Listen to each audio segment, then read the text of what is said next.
मिल सकता है, उसके बारे में आज हम लोग बात करेंगे। मैं बात करूंगा, आप सभी को बताऊंगा। तो सबसे पहले हमारे इस कंपनी का फाउंडर दातो डॉक्टर लिम शिवलिंग के लिए एक बार जोरदार ताली। और हमें इस प्लेटफॉर्म में लाने वाला, जो परिचित कराने वाला, हमारी वाइफ, मेरा वाइफ केस कुमारी मैडम, एक बार उनके लिए जोरदार ताली। और सबसे पहले मुझे गैस्ट्रिक का प्रॉब्लम था और गैस्ट्रिक के कारण से बहुत सारा परेशानी थी। बहुत अलग अलग जगह में जो है मेडिसिन दवा चल रही थी। पहले तो मैं यहाँ मझौली चौराहा में दवा कराया, उसके साथ साथ वहाँ से नहीं ठीक हुआ, बुटवल में जाके दवा कराया। दवा जब तक चल रहा था तब तक समस्या ठीक थी, और दवा जब खत्म हो जाती थी फिर समस्या चालू हो जाता था।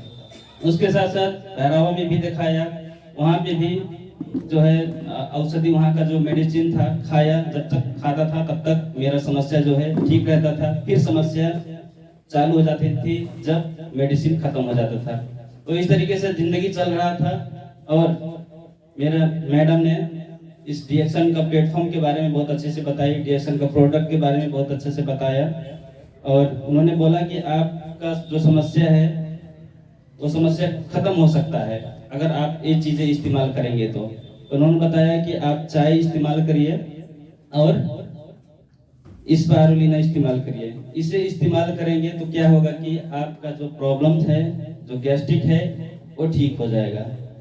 तो मैं ये दोनों चीजें इस्तेमाल किया। इस्तेमाल करने के बाद में क्या हुआ कि मेरा जो समस्या था गैस्ट्रिक का, 1 महीने जाते जाते ठीक हो गया। एक बार प्रोडक्ट के लिए जोरदार ताली।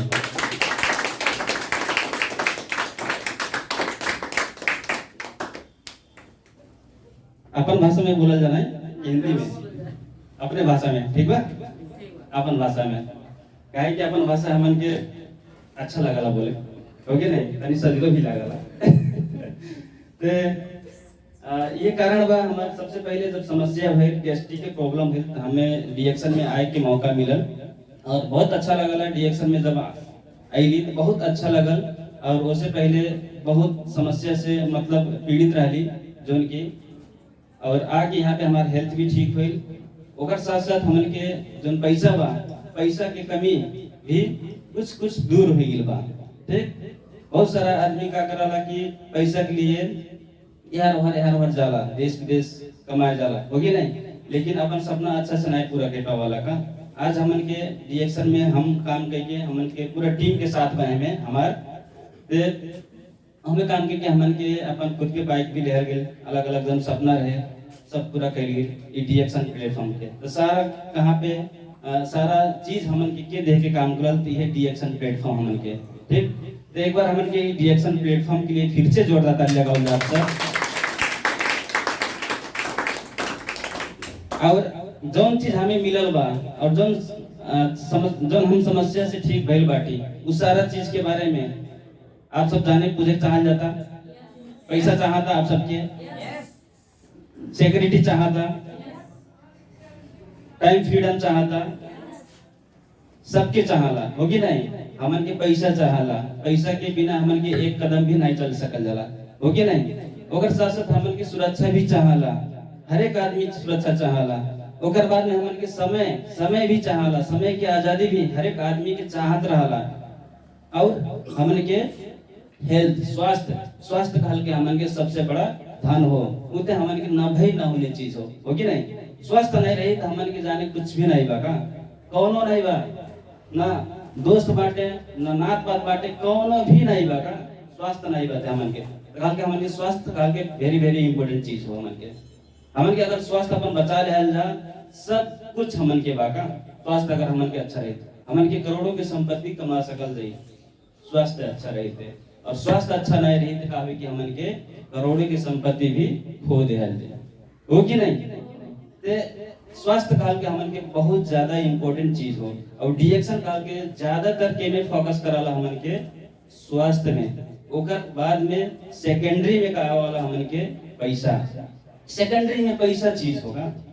पैसा में फोकस कराला, पैसा देहे के काम कराला, संपत्ति देहे के काम कराला हमन के डिएक्शन। और हर आदमी के वो चाहत बा, पैसा चाहता, स्वास्थ्य चाहता, सुरक्षा चाहता। लेकिन आप सोचल जा का हमन की जिंदगी में पैसा अच्छा से मिल पावता? मिल पावता? नहीं मिल पावता, हो के नहीं? और हमन के जोन भी काम करल जाता, हमन के जोन भी काम करल जाता, क्यों लेबर के काम करत हुई, कोनो नौकरी करत हुई, यहाँ पे बहुत सारा आदमी इकट्ठा हुई बाटे जा, हो गए ना? सबके अलग अलग काम हुई, हो गए ना? लेकिन आप सोचल जा कि वो काम के लिए हमन के का पैसा, जब हमन के पैसा उनमें से मिलत था, का वो उसे हमन के संतुष्ट बाटी? संतुष्ट बाटी हमन के पैसा से? नहीं बाटी, हो गए नहीं? ये कहा कि आज के समय की बहुत बड़ा समस्या होगा, बहुत बड़ा समस्या, पैसा की कमी। मनचाहा पैसा नहीं कमा पा पाटे आदमी, जब मनचाहा पैसा नहीं कमा पाही तो का होई कि सपना नहीं पूरा हुई। और दूसरा चीज का बा कि हमन के जोन भी काम करल जाता, जोन भी काम करल जाता, का वो काम हमन के सुरक्षित बा? वो काम हमन के सुरक्षित बा? बिल्कुल नहीं बा, सुरक्षित नहीं बा। कब हमन के अगर नौकरी करल जाता तो कब हमन के जागिर चल जाई, कोनो गारंटी नहीं बा, होगी नहीं? ते सुरक्षा हमन के बटले नहीं बा, जोन की आदमी चाहला। और जोन भी हमन के काम करल जाता का उ काम से हमन के समय के आजादी मिलता, समय के आजादी मिल पावता। बहुत सारा आदमी पैसा भी कमात बाटे, हो कि नहीं? पैसा कमात बाटे, बहुत सारा पैसा कमात बाटे, लेकिन उन्हन के समय के आजादी नहीं बा। समय से शादी में न जा पावत बाटे, समय से केहू के बर्थडे में न जा पावत बाटे, समय से केहू के अपन वाइफ के घुमाए नहीं ले जा पावत बाटे, ले जा पावत बाटे कहूं पे। चला लुम्बिनी घुमा दी, हो कि नहीं? चला हिल पार्क घुमा दी, फुलबारी घुमा दी, नहीं ले जा पावत बाटे। काहे? पैसा बा फिर भी काहे? समय नहीं बा का, समय की आजादी नहीं बा। ये कहल के आज के समय के, आज की डेट की बहुत बड़ा समस्या हो गया। और चौथा में हमन के कहा कि आज के समय में देखल जा हमन के हेल्थ भी बहुत सारा आदमी के साथ में नहीं बा, हेल्थ साथ में नहीं बा। अगर हमन के देखल जा गांव घर में तो हर घर में एक ना एक समस्या बा, बाकी नहीं, हर घर में एक समस्या बा। गैस्ट्रिक से लेके हमन के किडनी भइल, किडनी की समस्या, लीवर की समस्या, मोटू की समस्या, पथरी की समस्या, हो कि नहीं? थायराइड की समस्या, ब्लड प्रेशर हाई की समस्या, सारा समस्या हमन के बा। यानी कि आज के समय में हेल्थ भी आदमी के नहीं बा, ये चीज नहीं बा, हो कि नहीं? तो क्या होता आदमी के, जब ये चीज नहीं मिल पाता आदमी की जिंदगी में क्या हो जाता है? एकदम स्ट्रेस हो जाता का, चिंता हो जाता। पैसा नहीं रहता, वो चिंता हो गई। पैसा हमन के जब पास नहीं रहला तो चिंता रहला कि नहीं रहला? रहला। बहुत ज्यादा टेंशन कहाँ से होला? हमन के पैसा से होला। अगर पैसा नहीं रही तो क्या हुई कि हमन के आपस में झगड़ा होला, हो कि नहीं? पत्नी और पति से बातचीत नहीं मिली, पत्नी कहे हमें साड़ी लिया था, पैसा नहीं रहे तो कहाँ से आए, तो वहाँ पे बातचीत नहीं मिल पावाला। पत्नी कहे हमें हार चाहिए, पैसा नहीं रही पति के पास तो कहाँ से लिया दिए, वहाँ पे बातचीत नहीं मिल पावाला, हो कि नहीं? और बच्चा जब हो जाने तो कहे ना हमें बाइक चाहिए, या फिर हीरो रेंजर साइकिल चाहिए। आज के ज्यादा फैशन में आएगा, हो कि नहीं? मटका चक्का वाला साइकिल चाहिए। जब पैसा नहीं रही तो वहाँ पे फिर झगड़ा हो के चालू हो जाला। अगर साथ साथ जब पैसा नहीं रही आपके पास तो आपके घर के जो माँ बाप बाटे उन्होंने पास भी आपकी इज्जत नहीं करेगा। कहा कि पैसा खाल के हमन की बहुत ज्यादा इम्पोर्टेंट चीज हो। और आज के सबसे बड़ा समस्या खाल के पैसा बा। पैसा हर आदमी के पास में नहीं हो पाता, आदमी पैसा नहीं कमा पाता, हो कि नहीं? हमन के बहुत बड़ा समस्या भाई। और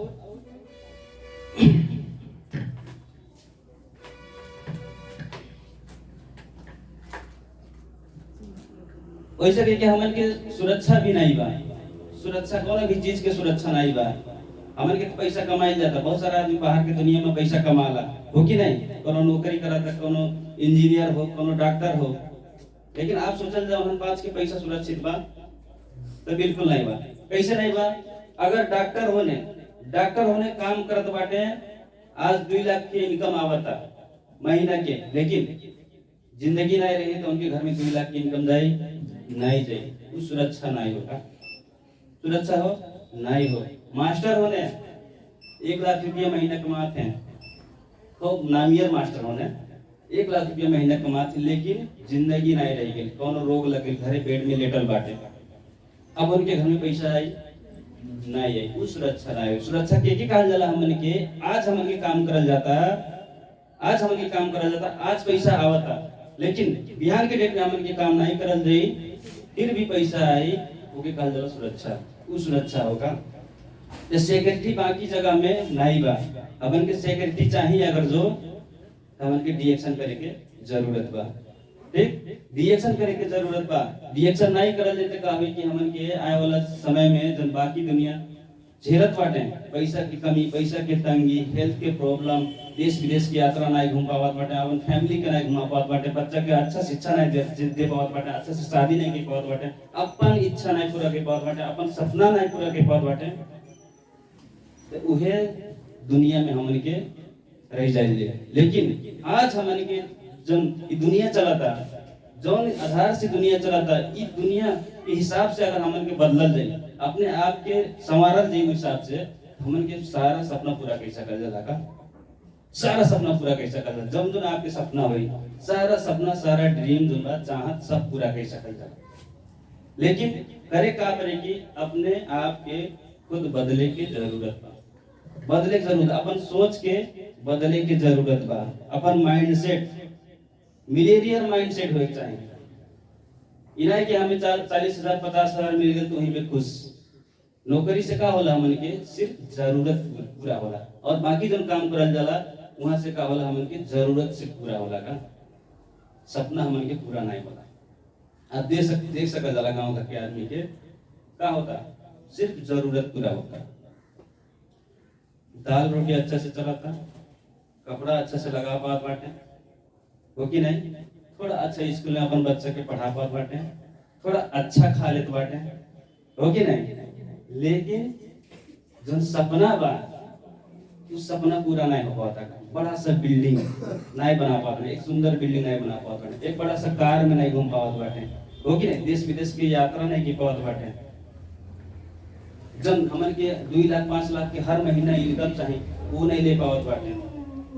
क्या होता है हमन के बाकी काम से हमन के सिर्फ जरूरत पूरा होता का, जरूरत। अगर हमन के सपना पूरा करेल बा तो सोच बदले की जरूरत बा, और जे सोच बदली ओकर सपना जरूर पूरा होई। और डिएक्शन हमन के मौका देला, डिएक्शन हमन के मौका देला सारा सपना पूरा करे के। तो एक बार साहब कि हम डिएक्शन के लिए एक बार हमन के जोरदार ताली बजाओ।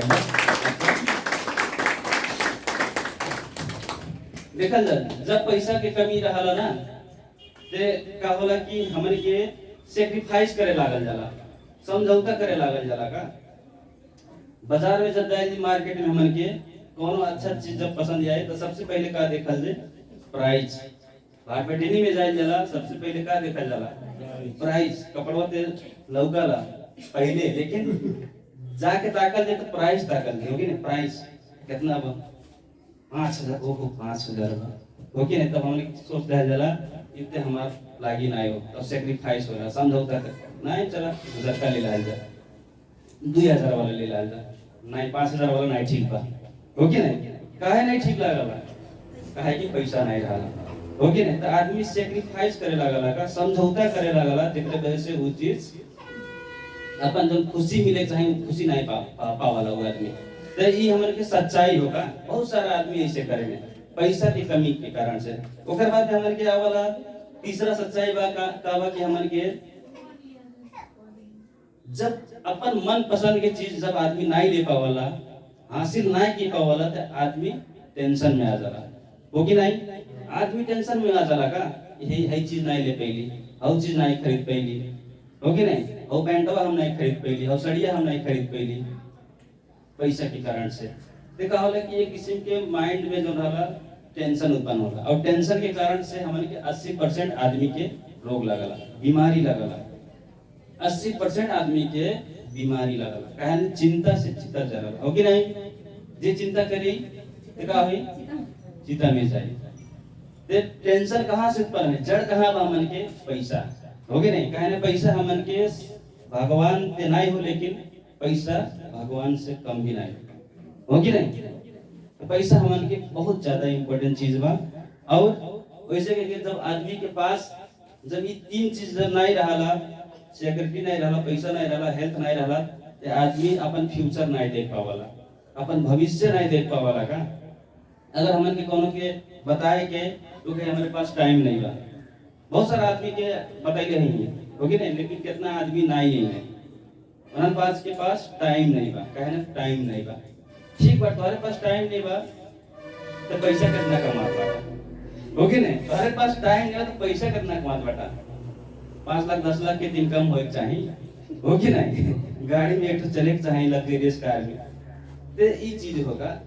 तो आदमी अपन फ्यूचर नहीं देख पावला, जब टेंशन में आ जाला तो अपन आगे फ्यूचर हो जन भविष्य हो, भविष्य के नहीं देख पावला, ते कहला कि किसी के डर हो जाला, कहला हमारे पास समय नहीं बा, हमारे पास टाइम नहीं बा, और वो आदमी कबो भी रिस्क लेहे के नहीं हो जाला, रिस्क लेहे के जोखिम लेहे के नहीं हो जाला का। जब जोखिम लेहे के नहीं खोजी तो ओकरे जिंदगी में कबो भी बदलाव नहीं आई। हमन के ये चीज हो, और हमन के अगर जो सारा चीज चाहिए तो हमन के डिएक्शन कहल के एक अवसर देला, आप सबके लिए अवसर हो। सबसे पहले तो हमन के हेल्थ, एक हमन के जो भी जितना भी प्रोडक्ट बा, एक प्रोडक्ट बन के प्रयोग करेंगे तो हमन के हेल्थ मिली, हेल्थ अच्छा रहे, हमन के स्वास्थ्य अच्छा रहे। और प्रोडक्ट के बारे में हमन के बातचीत करल जा तो हमन के सबसे बेहतरीन जड़ी बूटी के राजा, एक बार एक लिए जोरदार ताली लगाओ। जड़ी बूटी के राजा गैनोडर्मा, ठीक, इस चीज से हमन के सारा प्रोडक्ट बनल बा। एकर काम का हो कि हमन के हर एक रोग बीमारी से बचाए के काम, प्रिवेंशन के काम कराला, बचाव के काम कराला। और हमन के जो शरीर में केमिकल जाता, केमिकल के कारण से हमन के बहुत रोग बीमारी समस्या आवाला, जो कि हमन के हवा से, पानी से और खाना के माध्यम से हमन के शरीर के अंदर प्रवेश होला, जेकरे वजह से अलग अलग रोग बीमारी समस्या आवाला। शुगर की बीमारी, थायराइड की बीमारी, हार्ट की बीमारी होगी नहीं, यूरिक एसिड गठिया संबंधी बीमारी, बच्चा न होने समस्या, ओकर बाद में मीन्स की गड़बड़ी, हार्मोन की गड़बड़ी, थोड़ा सा चक्कर आवता, थोड़ा सा हाथ पैर दुखाता, ये समस्या हमन के वजह से आवला, केमिकल की वजह से। केमिकल की वजह से जो हमन के मुख्यतः हवा, पानी और खाना के माध्यम से शरीर के अंदर प्रवेश होता है। तो एक काम का हो कि जब हमन के एक इस्तेमाल करल जी, प्रयोग करल जी, खाइल जी, पियल जी, एक हो कि हमन के सारा रोग बीमारी समस्या खत्म करी। जब केमिकल वो के पसीना के माध्यम से, पसीना निकलता नहीं हमार पसीना के माध्यम से निकारे के काम करला। ओकर साथ साथ दिशा और पेशाब के माध्यम से सारा कचरा, सारा केमिकल बाहर निकारे के काम करला ई जड़ी बूटी। ओकर साथ साथ हमन के शरीर के अंदर जो डॉक्टर बा, जेके कहने रोग प्रतिरोधक क्षमता ओके मजबूत बनाए के काम करला ई गैनोडर्मा। हमन के अगर जो अपन अच्छा से शरीर के अपन अच्छा के बुझ रहा जा अच्छा से, तो हमन के हर रोग बीमारी से बच सकल जाएगा। हमन के बाहरी डॉक्टर की जरूरत नहीं पड़ी। अगर हमन के नंबर 1 डॉक्टर क्यों हो तो हमन के अपन शरीर हो, खुद के शरीर हो हमन के नंबर 1 डॉक्टर। और इस शरीर के हमन के का चीज चाहला नंबर 1 बनाए के लिए, एक न्यूट्रिशन चाहिए, पोषक तत्व चाहिए। जब तक आपके अच्छा से पौष्टिक तत्व नहीं मिली, विटामिन नहीं मिली, तब तक आपके शरीर के अच्छा से पोषण नहीं हुई। पोषण नहीं हुई तो कहा कि आपके शरीर में खून की कमी, कमजोरी, चक्कर, थकावट महसूस, अलग अलग जगह में झंझनाहट महसूस हुई, और उहे बाद में जाके बहुत बड़ा समस्या के रूप ले लगा। और हमन के मेडिकल साइंस में वो उपाय नहीं हुआ। ठीक, अगर हमन के थोड़ा सा खान पीन में ध्यान देहल जाए, थोड़ा सा अपन जनबा दिनचर्या जनबा उनमें हमन के ध्यान देहल जाए, तो हमन के रोग बीमारी से बच सकल जाला। ठीक, थोड़ा सा हमन के खाना बदले की जरूरत है, सिर्फ खाना। अगर हमन के अपन खाना बदल जाए तो हमन के जीवन बदली, हमन के जीवन बदली। खाना जब बदल जाए तो जीवन बदली, नहीं बदल जाए तो कहा कि जो खाई जाता खाते रह जा, जो बाकी आदमी समस्या से झेलत बाटे उहे समस्या से आप भी उहे रास्ता में, उहे लाइन में जाइए। हॉस्पिटल के रास्ता खुला बा, मस्ट वेलकम करला हॉस्पिटल। ये आइए, मैं हूं ना आपकी पैसा खींचने के लिए बैठा है, तो वेलकम रहा लगा। अगर आप वहां पे नहीं जाए चाहा जाता, मेडिकल के गेट बंद करे चाहा जाता, हॉस्पिटल के दरवाजा बंद करे चाहा जाता, हमन के डीएक्शन के प्रोडक्ट खाइल जरूरी बा। ओकर साथ साथ हमन के फाइनेंशियल फ्रीडम चाहा जाता, आर्थिक आजादी, जबकि बाकी दुनिया में बहुत कम आदमी के मिल पावता, सब नहीं पावता, हो कि नहीं, बाकी काम से नहीं मिल पावता, वो चाहा जाता तो हमन के थोड़ा सा यह चीज हमन के इस्तेमाल करके आर्थिक आजादी भी पा सकल जा।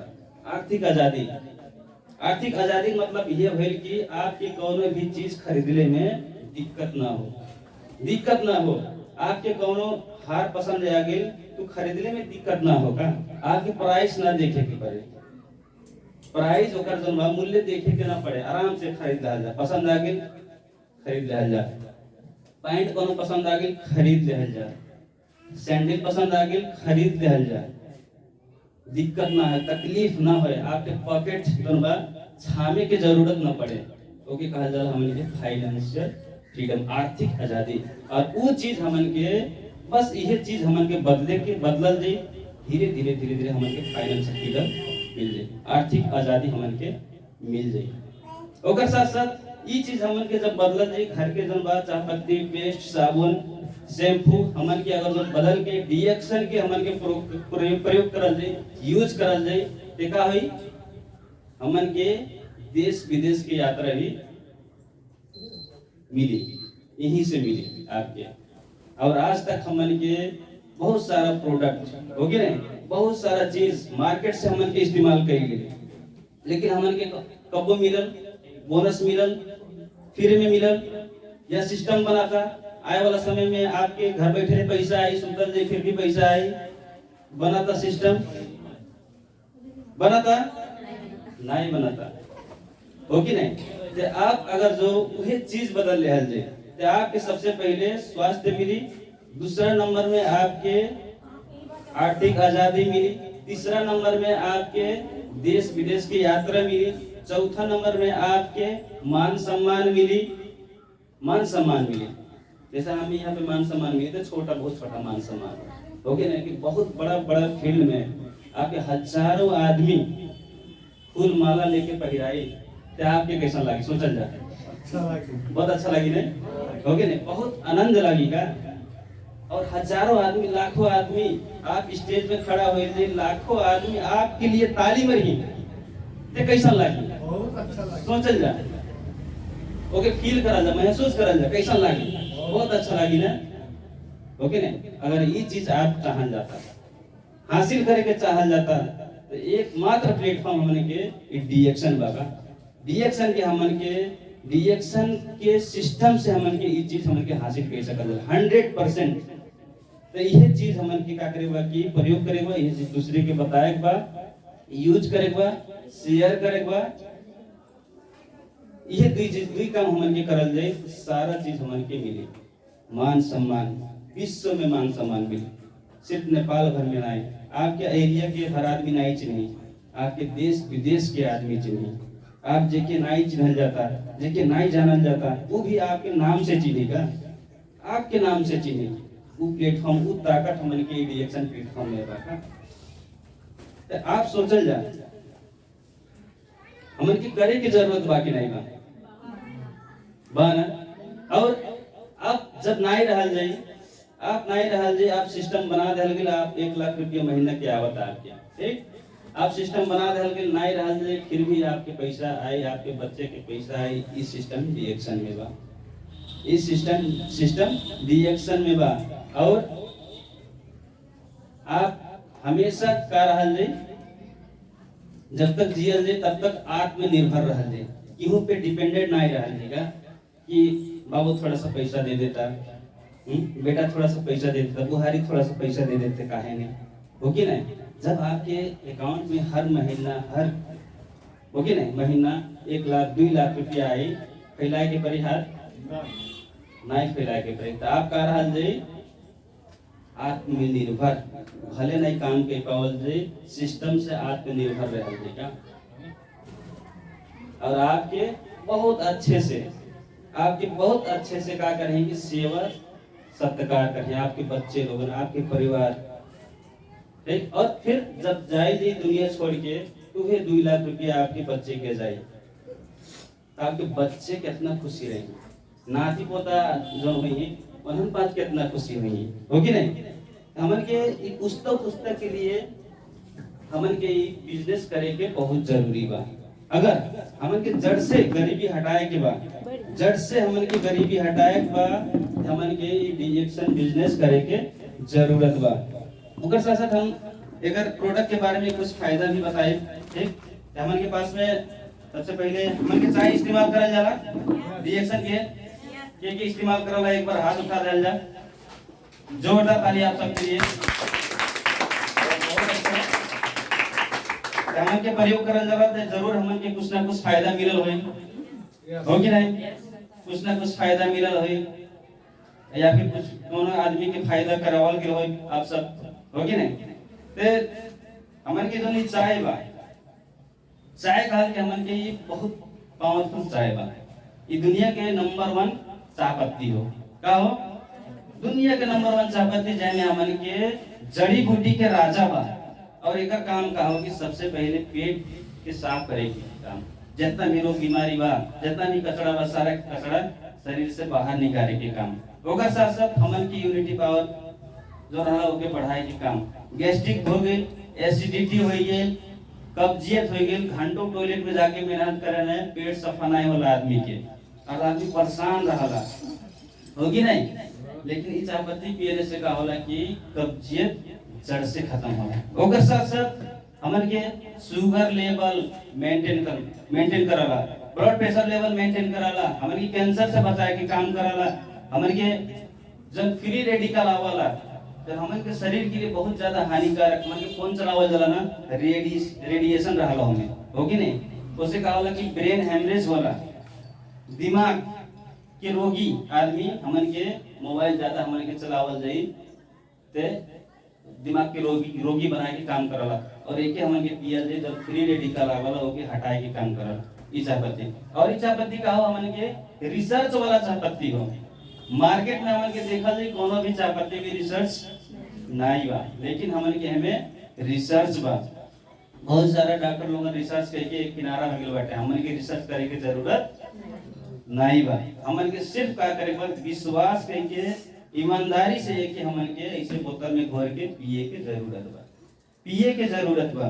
जब पियल जे तक आवे कि एकर ताकत हमन के समझ में आई, और जब नहीं पियल जे तक आवे कि नहीं समझ में आई, होगी नहीं। जैसे कि कोनो आम रहला, बता सकल जला आम मीठ बा, फरल बा, ते पेड़ में फरल रहला, होगी नहीं, बता सकल जे मीठ बा कि खट्टा बा, वो भी खाए के पड़ी, वो यूज करे के पड़ी, होगी नहीं, तब पे आप ओके बता सकल जला। तो यह चीज ऐसे होगा जब हम अपन हमारा जब फायदा नहीं मिल रहे, जब हम नहीं खैले रही, हमको के विश्वास नहीं लागत है, हमको नहीं विश्वास लागत है। एक बार में विश्वास नहीं के रही, बहुत अच्छे से बता देली ना कि मैडम बताइली हम ले रही, खरीद रही, खा रही, ठीक हो गए, लेकिन शुरू में विश्वास नहीं के रही का। जब बतावत गई कहली चला ले लिए, एक दिन चला ले ली, समस्या भी बहुत तेज बढ़ गई है।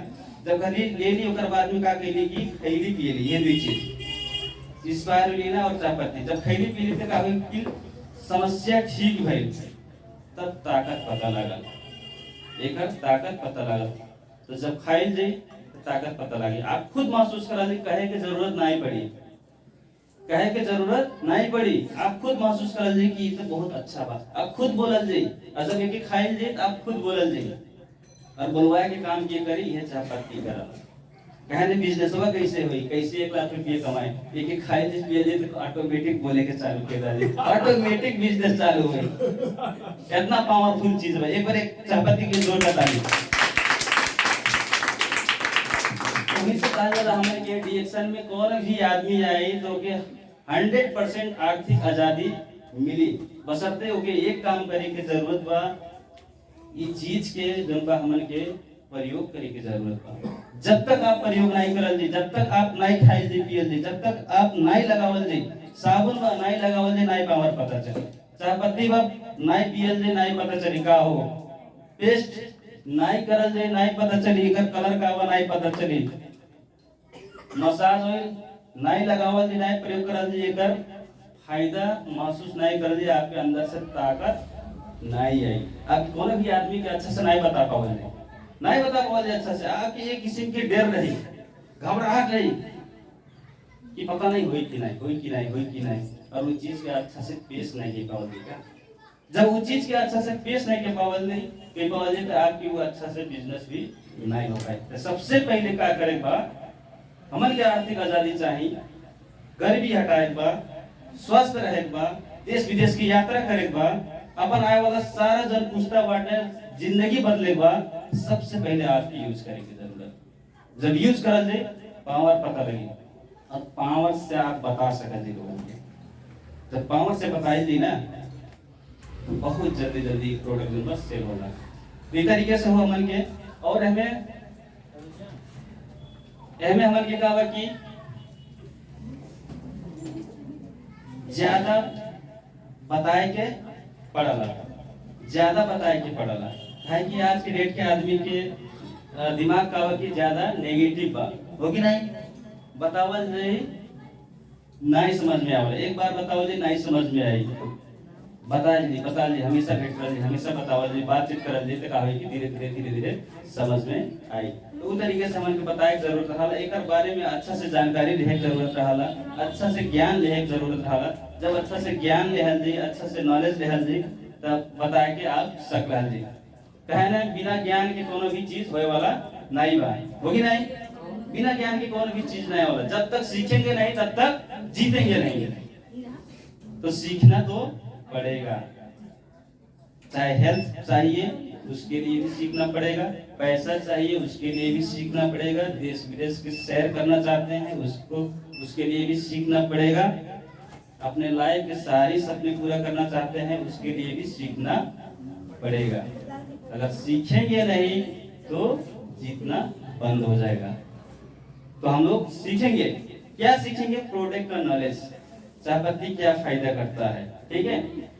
तो और थोड़ा सा और बताने के लिए मैं केश कुमारी मैडम को मैं यहाँ पे आगे बुलाना चाहूँगा। थोड़ा सा मैं विश्राम लेना चाहता हूँ। क्या आप सब चाहते हैं उनको बुलाएं? केश कुमारी मैडम की एक बार जोरदार ताली।